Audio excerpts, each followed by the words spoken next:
Por trás das praias paradisíacas do Caribe, das montanhas cobertas de café e das cidades vibrantes como Medellín e Cartagena, existe uma Colômbia que poucos conhecem. Um lado sombrio, brutal e ignorado pelos cartões postais. Um país onde conflitos armados ainda ditam o destino de milhões, onde a pobreza atinge níveis revoltantes e onde a corrupção não apenas existe, mas se tornou parte do sistema. Você já ouviu falar de Pablo Escobar e dos cartéis que aterrorizaram o país, mas saiba que esse problema não ficou no passado. Hoje, guerrilhas modernas, grupos criminosos e políticos comprados mantêm um esquema onde quem sofre são sempre os mesmos, os mais pobres. Enquanto os turistas se encantam com a hospitalidade colombiana, há comunidades inteiras que vivem sob o domínio do medo. Crianças são recrutadas à força, idosos morrem esquecidos, e um sistema de casta social que separa ricos e pobres de maneira escancarada. Hoje o Belo Mundo te leva para conhecer uma Colômbia que os guias turísticos nunca vão te mostrar. Quer saber o que realmente acontece por trás do café aromático e das paisagens de tirar o fôlego? Então vem com a gente, porque essa história real é muito mais sombria do que você imagina. Número 1. Localização e dados gerais. A Colômbia é um daqueles países que parecem ter tudo. De um lado, praias caribenhas paradisíacas, do outro, florestas tropicais densas, montanhas gigantescas e até desertos. E ainda por cima, tem saída para 2 oceanos, o Atlântico e o Pacífico, o que deveria ser uma vantagem comercial absurda. Mas na prática, essa geografia privilegiada também trouxe problemas gigantescos. Com uma população de cerca de 50 milhões de habitantes, o país ocupa uma posição estratégica na América do Sul. Faz fronteira com o Panamá, que é literalmente a porta de entrada para a América Central, e também com Venezuela, Brasil, Equador e Peru. Esse detalhe geográfico ajudou a transformar a Colômbia num dos principais corredores de contrabando da região, seja de mercadorias ilegais, armas ou substâncias ilícitas. Enquanto os turistas se deslumbram com o charme colonial de Cartagena e as plantações de café em Medellín, a realidade fora dos grandes centros é outra. Em boa parte do país, a infraestrutura é precária e muitas comunidades vivem isoladas, sem estradas decentes, sem saneamento e sem a presença do Estado. O abandono é tão grande que, em algumas regiões, quem manda de verdade não é o governo, mas grupos armados e cartéis que dominam tudo, desde as rotas comerciais até a própria vida dos moradores. No sul, a fronteira amazônica com Brasil e Peru parece uma terra sem lei. A cidade de Letícia, por exemplo, funciona como um grande entreposto fluvial, onde tudo circula: mercadorias legais, produtos informais e um volume absurdo de tráfico. Já no leste, a divisa com a Venezuela virou um cenário de caos nos últimos anos. Desde 2015, com o colapso econômico venezuelano, milhares de refugiados atravessam a fronteira diariamente, formando uma crise humanitária sem solução à vista. A Colômbia poderia ser um dos países mais prósperos da América Latina, mas sua geografia, que deveria ser um trunfo, acabou servindo como palco para décadas de conflitos e desigualdade. Com tanta terra inexplorada, tantas regiões isoladas e uma presença do governo que, em alguns lugares, é praticamente inexistente, não é de se espantar que tanta coisa obscura aconteça por aqui. O pior é que essa realidade está longe de mudar. E agora que você conheceu a geografia, vamos agora conhecer o passado, que explica todo o presente sombrio. Número 2. História. A história da Colômbia é marcada por conflitos que parecem nunca ter fim. Tudo começa lá atrás, em 1492, quando Cristóvão Colombo chegou à América. O nome do país, inclusive, é uma homenagem ao navegador, já que a colonização espanhola deixou marcas profundas no território. Mas foi só no início do século XIX que a independência veio de fato, sob a liderança de Simón Bolívar. O problema é que, ao invés de estabilidade, o país mergulhou em disputas políticas sangrentas entre liberais e conservadores.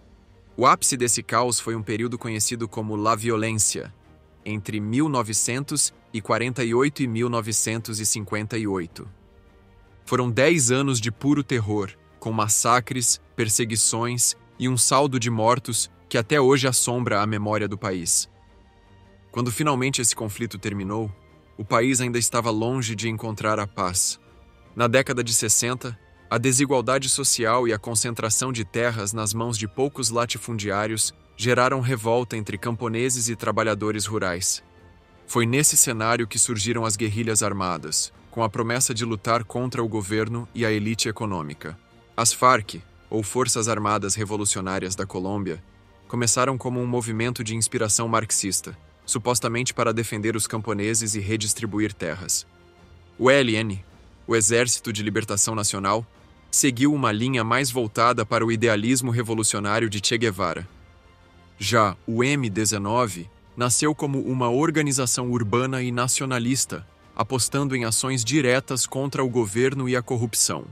A princípio, esses grupos diziam lutar por justiça social, mas logo suas táticas começaram a envolver ataques a civis, sequestros e extorsões. O que começou como uma insurgência contra o sistema virou um pesadelo para a população. As Farc cresceram rápido e passaram a se financiar por meio de atividades criminosas, principalmente o narcotráfico e o sequestro de civis. Em resposta, grupos paramilitares de extrema-direita começaram a surgir, como as AUC, as Autodefesas Unidas da Colômbia.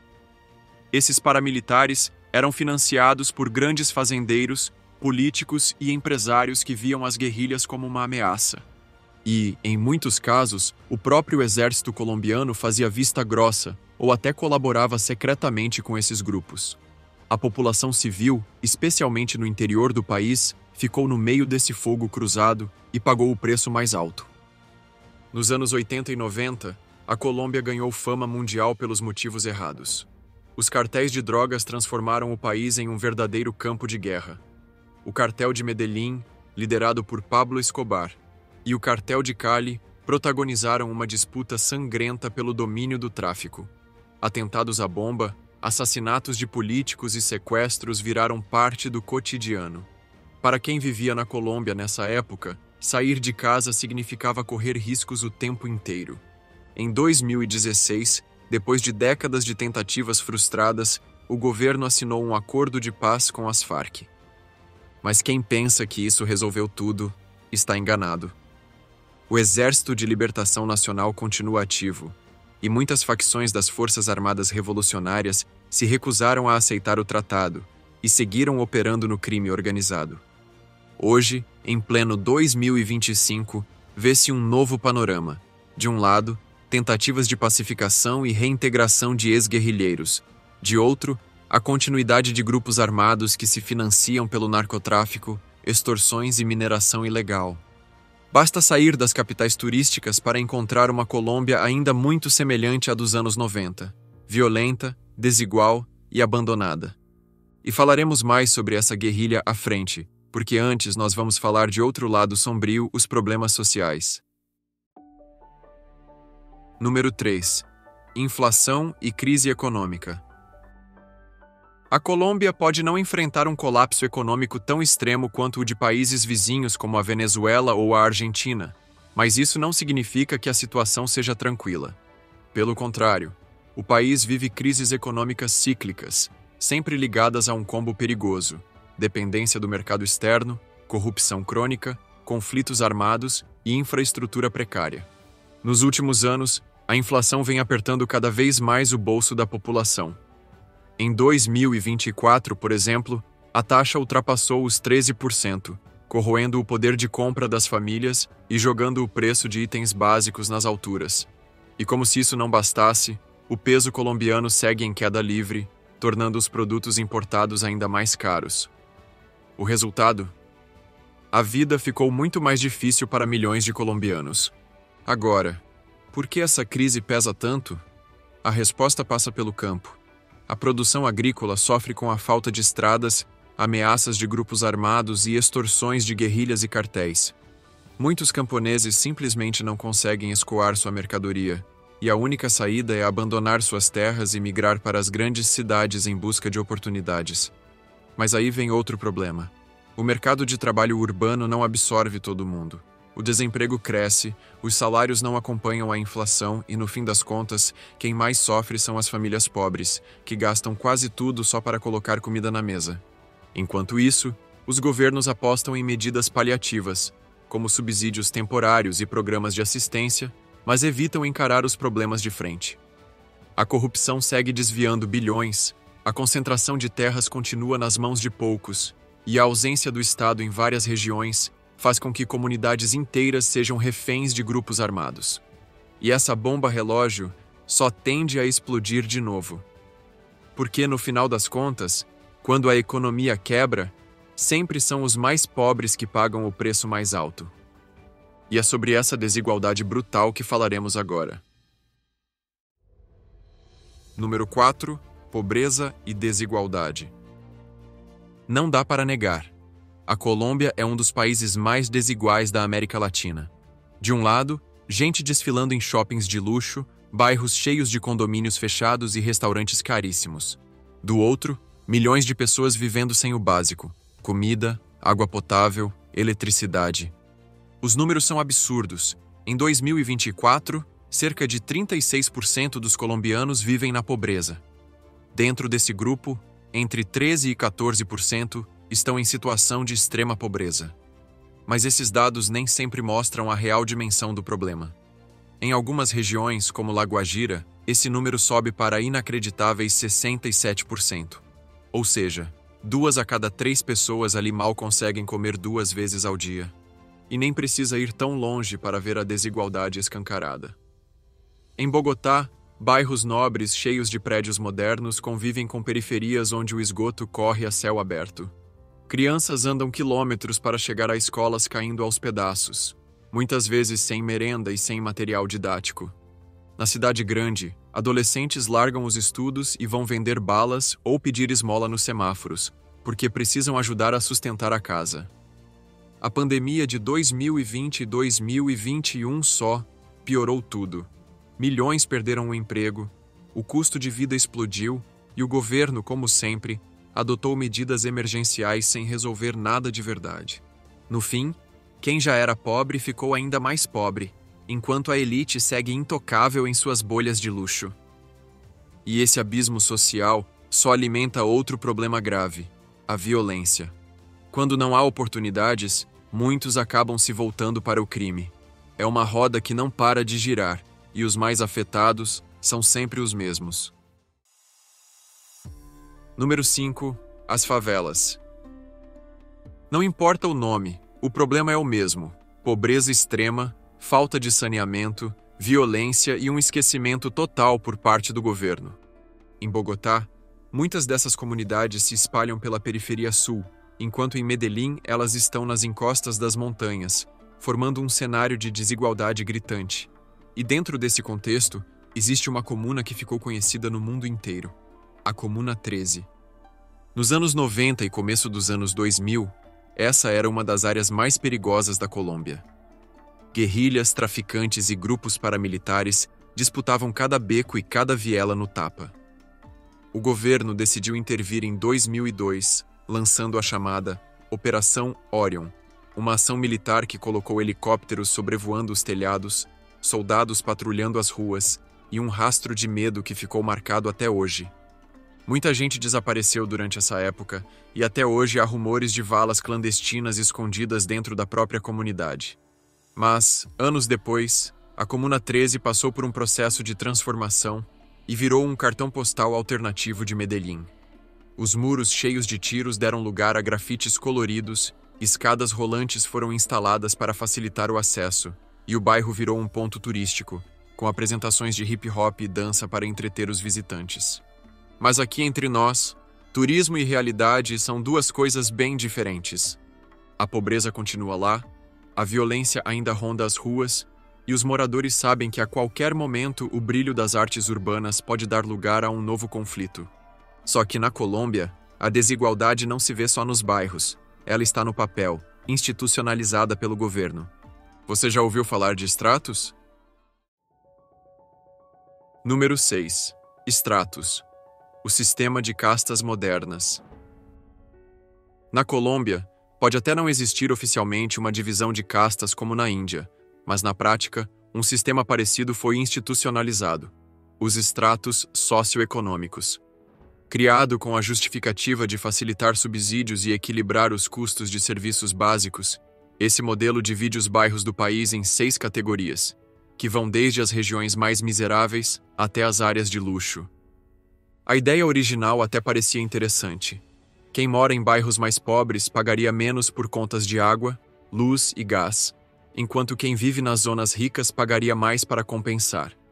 Mas com o tempo, isso se transformou numa forma oficial de segregação social. Na prática, cada colombiano nasce rotulado pelo endereço onde mora. Se alguém está num bairro classificado como extrato 1 ou 2, é automaticamente visto como pobre. Já os que vivem no extrato 5 ou 6 fazem parte da elite econômica. E o problema não está só nas contas de luz e água. Esse rótulo social afeta tudo, desde o acesso ao crédito até a forma como alguém é tratado no mercado de trabalho.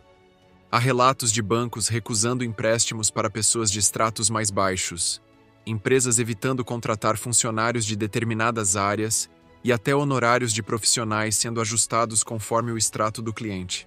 Mesmo que alguém melhore de vida, o endereço continua pesando na balança, dificultando qualquer mobilidade social. Afinal, mudar para um bairro melhor significa pagar mais por tudo, desde aluguel até serviços básicos. Resultado? Muita gente acaba presa no mesmo extrato para sempre. E assim, o que deveria ser um sistema para diminuir a desigualdade virou uma engrenagem que mantém os ricos cada vez mais distantes dos pobres. Número 7. Tráfico de pessoas. O tráfico de pessoas é um problema mundial, mas na Colômbia, ele encontra um terreno ainda mais fértil. E o pior, o país não está apenas de um lado dessa história. Ele ocupa as 3 posições possíveis. Envia vítimas para o exterior, serve de rota para o tráfico internacional e ainda abriga redes criminosas que exploram gente dentro do próprio território. Cartagena, um dos destinos turísticos mais famosos do país, é um exemplo claro disso.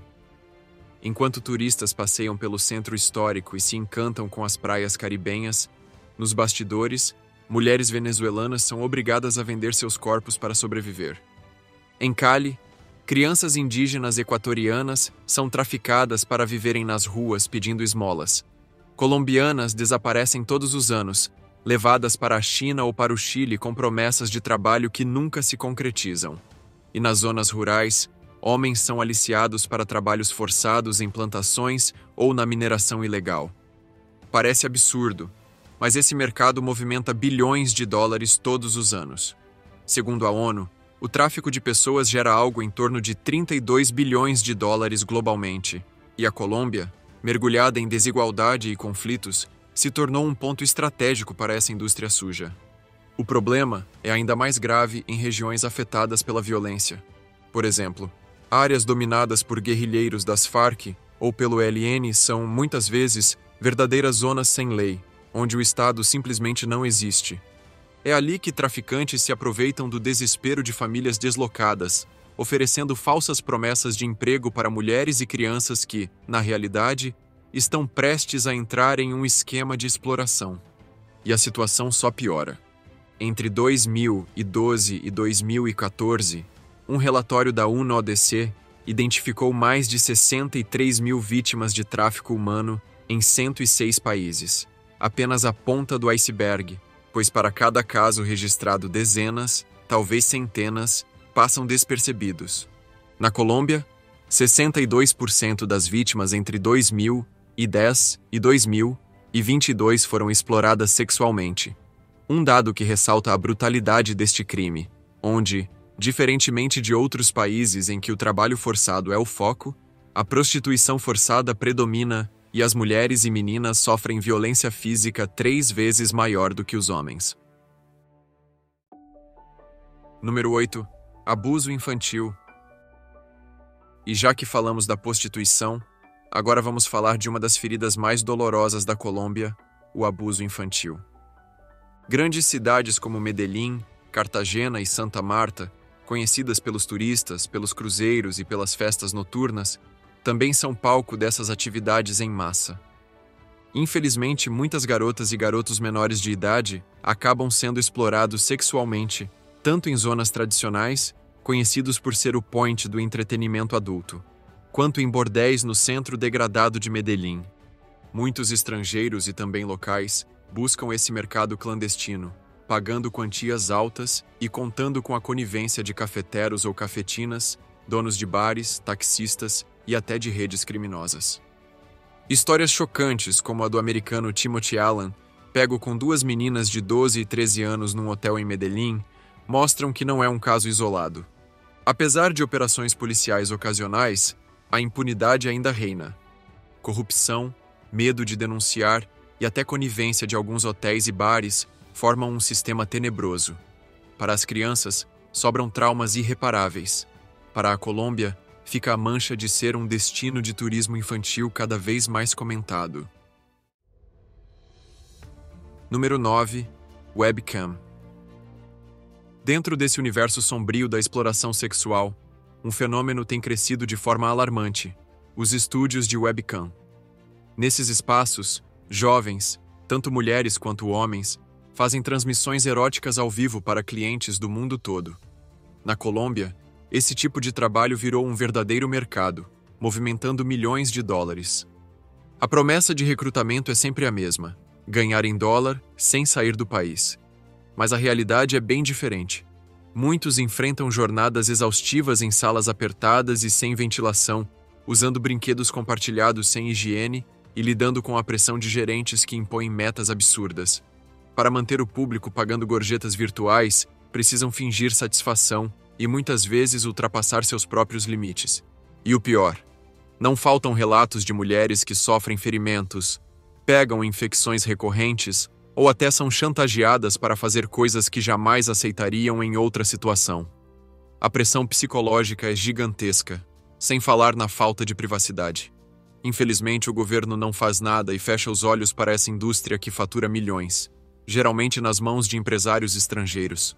Muita gente vê a webcam como uma alternativa mais segura do que a prostituição de rua. Mas a vulnerabilidade ainda é enorme, e as promessas de riqueza, na maioria das vezes, não passam de ilusão. No fim das contas, os estúdios webcam são só mais um reflexo da crise econômica e da falta de oportunidades dignas, principalmente para mulheres jovens. Número 10. O risco de ser mulher. Seja no turismo, no trabalho independente ou na rotina comum das moradoras, ser mulher em Cartagena é um desafio diário. E não se trata apenas do tráfico de pessoas, da prostituição ou dos estúdios de webcam. O problema vai além. Qualquer mulher que ande pelo centro histórico à noite pode ser confundida com prostituta. Isso mesmo. De acordo com uma matéria publicada pelo site Litzy.org de 23 de setembro de 2019, a cidade virou um destino famoso para o turismo sexual. E por causa desse rótulo, mulheres que simplesmente saem tarde do trabalho e decidem comer algo num bar já correm o risco de sofrer abordagens humilhantes. A própria polícia já foi denunciada por revistas constrangedoras, insultos e até detenções sem motivo. E quando o machismo se mistura com racismo e xenofobia, a situação piora. Mulheres negras em Cartagena enfrentam um preconceito ainda maior, já que a propaganda turística ajudou a criar uma imagem hipersexualizada delas, como se fossem atrações exóticas.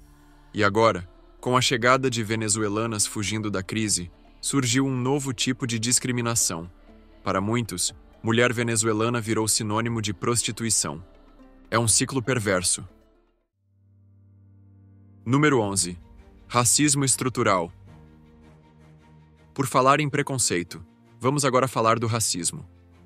Apesar da forte presença afrodescendente e indígena na Colômbia, o racismo segue sendo um problema estrutural que muitos insistem em ignorar. É aquela velha história.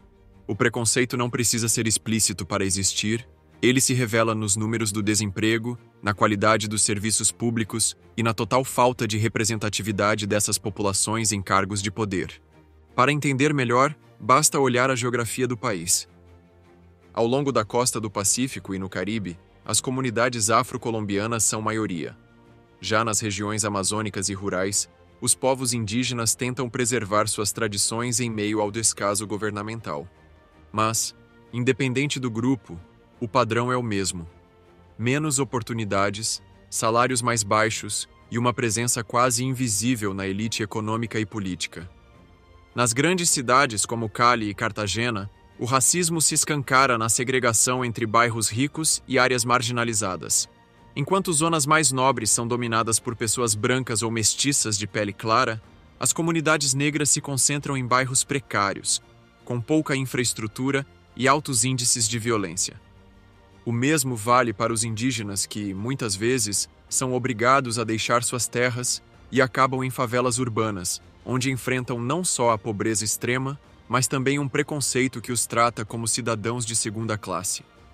Um dos exemplos mais gritantes dessa desigualdade está na região do Chocó. De maioria afrodescendente, essa é uma das áreas mais negligenciadas pelo governo colombiano, com infraestrutura quase inexistente e uma violência alarmante. O Estado simplesmente não investe em segurança, e as comunidades vivem à mercê de grupos armados que exploram a população local sem qualquer interferência. Não é coincidência que, sempre que há deslocamentos forçados por causa dos conflitos, os mais afetados sejam justamente essas populações historicamente marginalizadas. E o pior: tudo isso acontece sem que o debate sobre racismo ganhe a atenção que merece.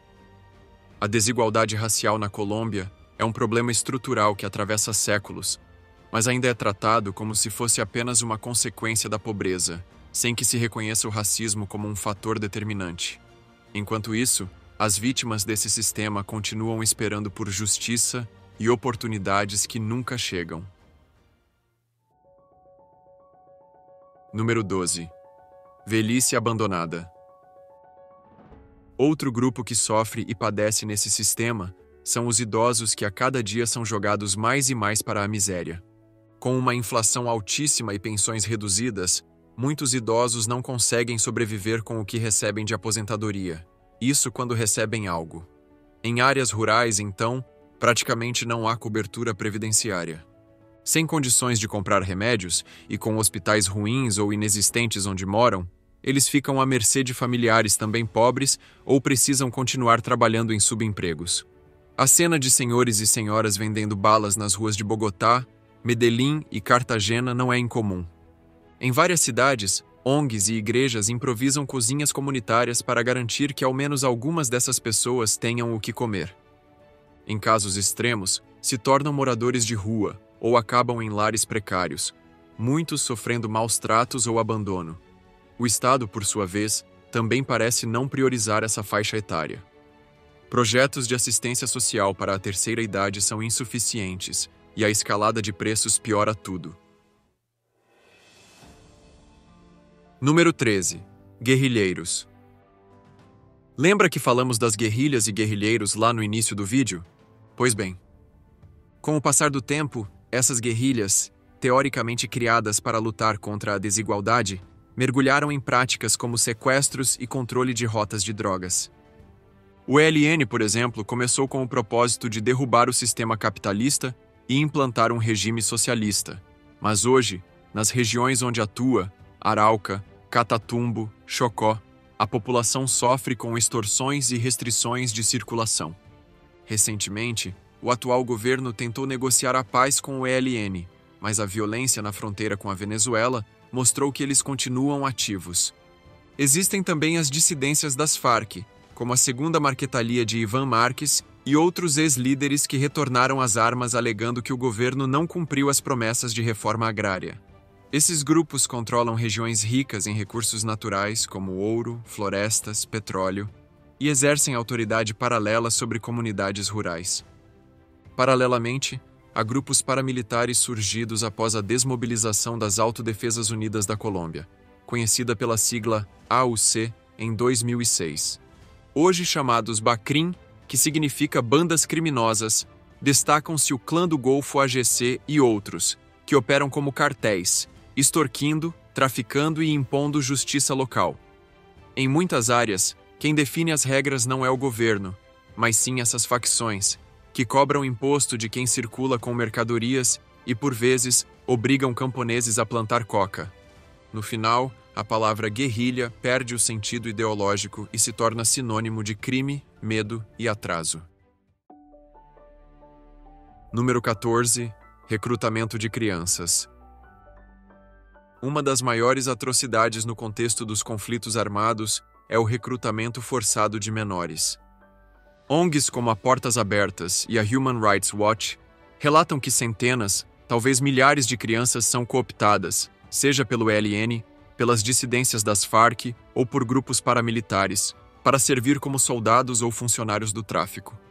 Em zonas rurais carentes, sem escola nem perspectivas, esses grupos oferecem algum dinheiro, roupas, comida.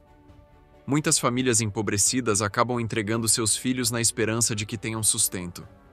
Em outros casos, é puro terror. Ou a criança aceita, ou a família sofre retaliação. Esses menores assumem tarefas como vigilância de estradas, transporte de armas ou substâncias ilícitas, coleta de informações e, em não poucos casos, são enviados a combates. No discurso, os grupos se defendem dizendo que eles se voluntariam, mas a realidade é que, sem oportunidade de trabalho ou estudo, esse voluntariado é forçado. As consequências psicológicas são devastadoras. Traumas, perda da infância, dificuldade de reintegração social. Mesmo quem sai dessas facções fica marcado, enfrentando preconceito e sem apoio suficiente do Estado. Número 15. Tráfico e cartéis. Se as guerrilhas já são um problema, o narcotráfico coloca ainda mais combustível nesse barril de pólvora. A Colômbia continua sendo o maior produtor mundial de cocaína, e mesmo após a morte de Pablo Escobar em 1993, os cartéis não desapareceram. Eles se transformaram. Hoje, o tráfico é uma verdadeira multinacional do crime, operando rotas marítimas, fluviais e terrestres que atravessam o país e chegam a mercados consumidores nos Estados Unidos, na Europa e até na Ásia. A costa do Pacífico virou um corredor estratégico para o transporte de drogas em lanchas super rápidas e até em submarinos improvisados. No interior, rios como o Amazonas são usados para escoar carregamentos até a fronteira com o Brasil e o Peru. E a Venezuela?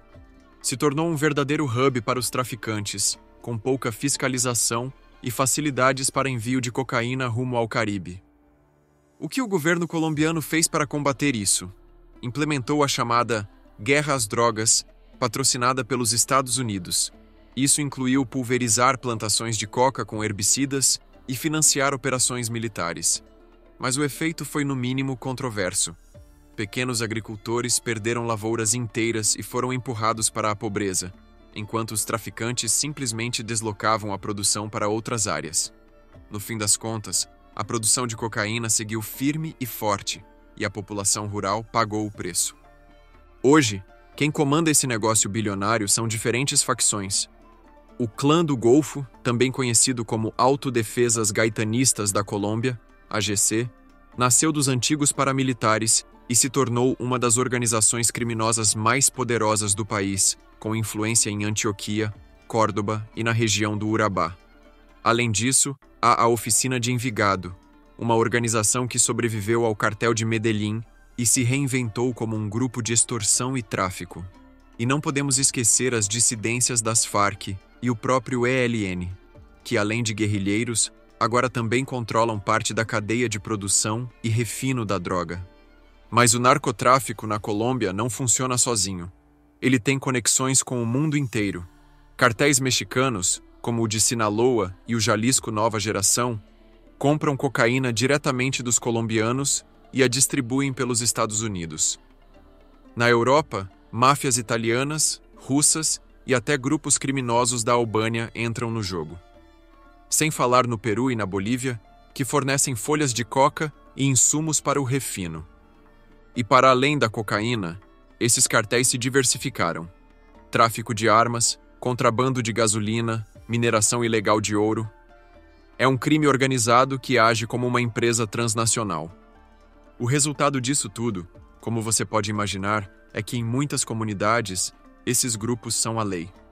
Cobram impostos da população, controlam quem entra e quem sai, e decidem até quais produtos podem ser vendidos no comércio local. É um estado paralelo, onde quem desafia as regras pode simplesmente desaparecer. O fato é que enquanto houver demanda global, o tráfico de drogas vai continuar sendo um negócio altamente lucrativo. E enquanto os cartéis seguirem faturando bilhões, a violência na Colômbia dificilmente terá um fim. Número 16. Corrupção.